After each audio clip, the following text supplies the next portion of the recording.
नमस्कार, स्वागत है आपका द न्यूज पर। मैं हूं आपके साथ शेरिन। अभी कुछ दिन पहले तक संविधान और लोकतंत्र के नाम पर देश की जनता को बधाई देने वाले विपक्ष की अब फिर एक बार ईवीएम को लेकर बौखलाहट सामने आ रही है। जी हां, जहां पहले एक तरफ कांग्रेस के नेता राहुल गांधी ने ईवीएम और एआई को लेकर सोशल मीडिया पर पोस्ट किया अपना एक बयान, जिसको लेकर अब महाराष्ट्र में भी हो गया है घमासान। जी हां, जो उद्धव ठाकरे और उनकी पार्टी अभी तक चुप थी, पर आज उनके बेटे भी शिवसेना यानी कि एकनाथ की शिंदे की पार्टी को जिस तरीके से कई जगहों पर जीत मिली है, आज उसे पचा नहीं पा रहे हैं। तो वहीं दूसरी तरफ आदित्य ठाकरे ने कहा है कि अमोल कीर्तिकर की सीट हम जीते हैं, और जहां पर जिस तरीके से रविंद्र वायकार की जीत हुई है, वो जीत हम नहीं मानते हैं और इसकी जांच के लिए हम जाएंगे कोर्ट। देखिए, जहां उनके तमाम सांसद जीते हैं उसको लेकर तो कोई बात नहीं की जा रही है, पर वहीं दूसरी तरफ एकनाथ शिंदे के सांसद को लेकर लगातार उद्धव ठाकरे की पार्टी जो है वो राजनीति करती हुई नजर आ रही है। यानी कि महाराष्ट्र में ईवीएम के मुद्दे को हाईलाइट किया जा रहा है कि इस बार भी ईवीएम को कर लिया गया है। जी हां, अब ईवीएम के मुद्दे को लेकर विपक्ष और सत्ता यानी कि एक तरफ उद्धव ठाकरे की पार्टी तो वहीं दूसरी तरफ मौजूदा सरकार के बीच अब जुबानी जंग की शुरुआत हो चुकी है। जी हां, यूबीटी के नेता आदित्य ठाकरे ने ईवीएम पर बयान दिया और कहा है कि आदित्य ठाकरे ने कि ईवीएम नहीं होता तो भारतीय जनता पार्टी 240 का 40 सीटें भी जीत नहीं पाती। चुनाव अधिकारी के फोन पर बार बार कॉल आ रहा था, जिस पर वो बार बार वॉशरूम जा रहे थे। हमने ये चीजें देखी हैं और कहीं ना कहीं जो इलेक्ट्रॉनिक पोस्टल बैलेट का जो प्रक्रिया है, उसकी काउंटिंग के वक्त एक रिटर्निंग ऑफिसर का फ़ोन जो सिर्फ वो अधिकृत है उसका इस्तेमाल करने के लिए, वो किसी रिश्तेदार को कैसे मिल जाता है? पूरी सीसीटीवी फुटेज आनी चाहिए, पूरी जांच होनी चाहिए। क्या जांच की मांग करना अपराध हो गया है? सर, आपके सहयोगी दल भी कह रहे हैं कि क्रेडिबिलिटी जो है ईवीएम की उसके ऊपर सवाल खड़े कर रहे हैं। पॉलिटिकल पार्टी ही नहीं, सिविल सोसाइटी और ऑर्गेनाइजेशन भी कर रही हैं, और ऑल पार्टी मीटिंग में इलेक्शन कमीशन ऑफ इंडिया से भी ये बात उठाई गई थी, और जो है बट इस तरीके की बात को एक्सेप्ट नहीं किया गया। तो भाई, जब तक एलन मस्क नहीं बोलते, हमारे देश की सरकार जवाब नहीं देती, हमारे कहने का कोई प्रभाव नहीं पड़ता। ये जो गुलामी है अंग्रेजों की, वो आज तक इनके डीएनए में आपको दिखती है। एलन मस्क ने एक ट्वीट किया जिसमें भारत का कहीं जिक्र नहीं था, पूरी की पूरी कैबिनेट जवाब देने उतर के आ गई। भूतपूर्व मंत्री से लेकर सिंधिया जी से लेकर मिलिंद देवड़ा से लेकर तमाम नेता मंत्री जवाब दे रहे एलन मस्क को। लेकिन यही कोई कांग्रेस का या विपक्ष का व्यक्ति या एक आम वोटर सवाल खड़ा कर ले तो सब छुई मुई बन जाते हैं, अरे सवाल कैसे खड़ा कर दिया? तो ये गोरों की, अंग्रेजों की गुलामी करना ये पूरी भारतीय जनता पार्टी सरकार को क्या शोभा देता है? वोटों की गिनती के समय जो है वो बहुत बड़ी गलती हुई है और इसीलिए रविंद्र वायकार वहां से जीते हैं और इसके खिलाफ हम कोर्ट जाएंगे। जहां उनके तमाम सांसद जीते हैं वहां ईवीएम को लेकर कोई सवाल खड़ा नहीं किया जा रहा, पर आदित्य ठाकरे का कहना है कि पोस्टल बैलेट का काउंट पहले ही हो जाने के बाद 26वें राउंड के बाद बताया गया, 19वें राउंड की काउंटिंग के बाद सीधे 26वें राउंड की काउंटिंग बताई गई। इसी के साथ उन्होंने कहा कि अमोल कीर्तिकर की सीट हम जीते हैं और हम इसके लिए कोर्ट जाएंगे। ईसी यानी कि इलेक्शन कमीशन नहीं जाएंगे, क्योंकि वो इजीली जो है वो कॉम्प्रोमाइज हो जाएगा। और इस मामले पर अनिल परब ने कहा है कि अमोल कीर्तिकर के 19वें राउंड के बाद से ही वोटों की गिनती में गड़बड़ी की गई थी। हर सांसद की सीट काउंटिंग वाली जगह पर कुल 14 टेबल होते हैं। हर ईवीएम काउंटिंग टेबल के पास असिस्टेंट स्टीयरिंग ऑफिसर होता है। हर राउंड की काउंटिंग के बाद फाइनल जानकारी जो है वो एआरओ को दिया जाता है, लेकिन 19वें राउंड की काउंटिंग के बाद ही एआरओ को जानकारी नहीं दी गई थी। देखिए, आज किस तरीके से एकनाथ शिंदे की पार्टी के जो सांसद जीते हैं उनकी जीत को पचा नहीं पा रही है शिवसेना यूबीटी, क्योंकि एक तरफ आदित्य ठाकरे इस पूरे मामले को लेकर कह रहे हैं कि ईवीएम कहीं ना कहीं हैक किया गया है या फिर वोटों की काउंटिंग में गलती की गई है, तो वहीं दूसरी तरफ पार्टी की तरफ से राज्यसभा सांसद संजय सिंह ने भी इसी को लेकर बयान दिया और उन्होंने कहा कि ये आदमी शिवसेना से 3-4 बार बीएमसी में स्टैंडिंग कमेटी चेयरमैन बन गया, ज्यादा एमएलए बन गया, मंत्री बन गया, सब कुछ हो गया। उद्धव जी के बहुत ही करीबी थे। ईडी और सीबीआई के डर से भाग गया। हमारे जैसे लोग हैं, हम डरे नहीं, हम शिवसेना के, हम पार्टी में ही रुके हैं, ना जेल को डरे ना कार्रवाई को डरे। लेकिन ये डरपोक आदमी भाग गया। तो अभी हमें क्या ज्ञान दे रहा है ईवीएम के बारे में? आपके ऊपर ईडी की जो केस चल रही है उस बारे में बताइए, वो केस क्यों रुकी है?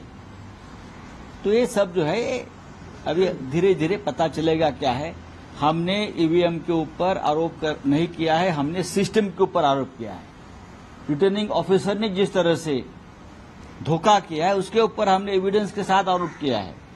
रविंद्र वायकर चुनाव हार गए हैं, ये चोरी चपाटी करके 48 मतों से चुनाव को जिताया गया है, वो अभी सामने आ जाएगा। पूरा बोगस खेल वहां हो गया 19वें फेरी के बाद, टर्न के बाद। आपको मालूम है जो सांसद शिवसेना से सांसद हैं रविंद्र वायकर पर निशाना साधा। उन्होंने कहा कि रविंद्र वायकर पहले हमारी शिवसेना में हुआ करते थे, लेकिन ईडी सीबीआई के डर से वो पार्टी छोड़कर चले गए। उन्होंने पहले यानी कि उनके खिलाफ जो है वो ईडी के कई मामले चल रहे हैं, उसकी जांच क्यों रुक गई? हमने ईवीएम पर सवाल नहीं उठाया है, लेकिन व्यवस्था पर सवाल उठाया है।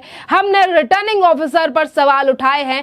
रविंद्र वायकर जो है वो लोकसभा नहीं पहुंचेंगे। देखिए आज किस तरीके से रविंद्र वायकर की जीत को पचा नहीं पा रही है शिवसेना, यानी कि उद्धव ठाकरे की शिवसेना। क्योंकि आपके लिए बता दें कि जहां एक तरफ लगातार आदित्य ठाकरे और संजय राउत और तमाम जो उद्धव ठाकरे की पार्टी के नेता है, आज वो सवाल उठा रहे हैं सिर्फ और सिर्फ ईवीएम को लेकर। क्योंकि अमोल कीर्तिकर और रविंद्र वायकर की बात करें तो 18 वोटों से जीते हैं रविंद्र वायकर, और उन्हें लग रहा है कि ये 18 वोट भी कैसे ज्यादा आ गए रविंद्र वायकर के, और इसीलिए लगातार इस पूरे मामले को लेकर हल्ला हंगामा जो है वो उद्धव ठाकरे की पार्टी कर रही है। और अब आदित्य ठाकरे के बयान पर भी जो है वो राज्य के यानी कि महाराष्ट्र के मंत्री दीपक केसरकर का भी बयान सामने आया है, और उन्होंने कहा है कि आदित्य ठाकरे अभी बहुत छोटे हैं, वो हमेशा भ्रम पैदा करने की कोशिश करते हैं। जब भी ईवीएम की मतगणना बूथ पर आती है तो सील सही होने की पुष्टि करने के बाद ही जो है वो मतगणना एजेंटों द्वारा हस्ताक्षर किए जाते हैं। वोटों की गिनती के बाद फिर से हस्ताक्षर किए जाते हैं, और ये एक बहुत ही पारदर्शी प्रक्रिया है, और वे विधानसभा चुनाव में जनता का सामना करने की स्थिति में नहीं है, और इसी तरीके से बयान दे रहे हैं। देखिए एक तरफ लगातार महाराष्ट्र सरकार के जो नेता और मंत्री हैं वो उद्धव ठाकरे की पार्टी के नेताओं को जवाब दे रहे हैं कि सिर्फ और सिर्फ आने वाले विधानसभा चुनाव को लेकर जो है वो इस तरीके की समस्या फैलाई जा रही है या फिर बातें फैलाई जा रही हैं। इसी के साथ राज्य के मुख्यमंत्री एकनाथ शिंदे ने भी इस पूरे मामले को लेकर बड़ा हमला जो है वो किया है, और उन्होंने कहा है कि सिर्फ रविंद्र वायकर की सीट को लेकर ही सवाल क्यों उठाए जा रहे हैं। उद्धव ठाकरे की शिवसेना को सवाल वहां पर भी उठाना चाहिए जहां पर उनकी पार्टी के सांसद जीते हैं। इसी के साथ तमाम कांग्रेस के नेताओं के बयान भी सामने आ रहे हैं। नजर डालिए कि आखिरकार क्या कह रहे हैं कांग्रेस के तमाम नेता ईवीएम को लेकर। देखिए पवन खेड़ा क्या कह रहे हैं। देखिए पवन खेड़ा सीधे मामले पे कह रहे हैं कि इस पूरे मामले की जांच होनी चाहिए। भारतीय जनता पार्टी को डर किस बात का है, जहां एक तरफ पवन खेड़ा की तरफ से जांच की मांग की जा रही है। इसी के साथ कांग्रेस के नेता उदित राज क्या कह रहे हैं इस पूरे मामले को लेकर, उनके बयान पर भी नजर डालिए कि आज किस तरीके से राहुल गांधी के बयान के बाद लगातार कांग्रेसी नेता जो है वो इस मुद्दे को बढ़ चढ़कर उठा रहे हैं। ईवीएम खत्म होना चाहिए, चाहे कल आने वाले दिनों में इंडिया गठबंधन की सरकार क्यों न हो, कांग्रेस की सरकार ही क्यों न हो, ईवीएम का विदाई हो जाना चाहिए। उसके कई कारण हैं। जब ईवीएम लाई गई थी तब इतना डिजिटल दुनिया में क्रांति नहीं हुई थी, इतने सॉफ्टवेयर डेवलप नहीं हुए थे। दूसरी बात यह है कि आज एआई आर्टिफिशियल इंटेलिजेंस बहुत आगे निकल गया है। और तीसरी बात यह है कि दुनिया के जो बहुत ही ज़्यादा पढ़े लिखे और डिजिटली और टेक्निकली बहुत स्ट्रांग है, उन्होंने त्याग दिया है। और चौथी बात है कि मुझे नहीं लगता कि दुनिया में एलन मस्क से ज़्यादा कोई बड़ा टेक्नोक्रेट हो गया, बड़े टेक्नोक्रेट की कंपनी को लीड करता होगा, जिसके सैटेलाइट मार्स पर हैं, चांद पर हैं, आसमान में हैं और लाखों किलोमीटर दूर सैटेलाइट को जमीन से कंट्रोल किया जाता है। तो ईवीएम है क्या चीज? ईवीएम कुछ भी नहीं है। इसको हैक करना, मैनिपुलेट करना तो कोई मुश्किल की बात नहीं। तो ईवीएम का विदाई हो जाना चाहिए। देखिए, ऐसा है, ईवीएम के खिलाफ सबसे पहले भारतीय जनता पार्टी ने झंडा उठाया था और सुप्रीम कोर्ट तक गए थे, लेकिन तब भी इतना ज्यादा डिजिटल वर्ल्ड में क्रांति नहीं हुई थी जितना अब हो गई है। तो अब सत्ता में आ गए हैं और तमाम सवालों के जवाब वे दे नहीं पा रहे हैं। हैकाथन भी कराते हैं, यानी जो एक्सपर्ट हैं उनको बुलाते हैं कि ईवीएम को हैक करके दिखा दो, लेकिन छूने नहीं देते ईवीएम को। और अमेरिका में 2019 में ईवीएम हैकिंग के ऊपर एक बहुत बड़ा सेमिनार हुआ, तो एक्सपर्ट को ईवीएम दे दिया गया था। ईवीएम को घर भी ले गए और सब ने उसको तोड़ दिया, ईवीएम को तोड़ दिया और सिद्ध हो गया कि फुल प्रूफ नहीं है। तो दूसरे देशों में क्या है कि ईवीएम को दे देते हैं और जो कंपनी ईवीएम को बनाती है वो मार्केट में भी अपना ईवीएम बेचती है। वो कंपनी पब्लिक को भी दे देती है कि आप इसको तोड़ करके दिखाइए, इसमें मैनिपुलेशन करके दिखाइए। यहाँ तो भारत इलेक्ट्रॉनिक्स लिमिटेड और electronic corporation of India limited दोनों गवर्नमेंट की एजेंसीज हैं और दोनों में या तो गवर्नमेंट के एम्प्लॉइज हैं या तो बीजेपी के लोग हैं।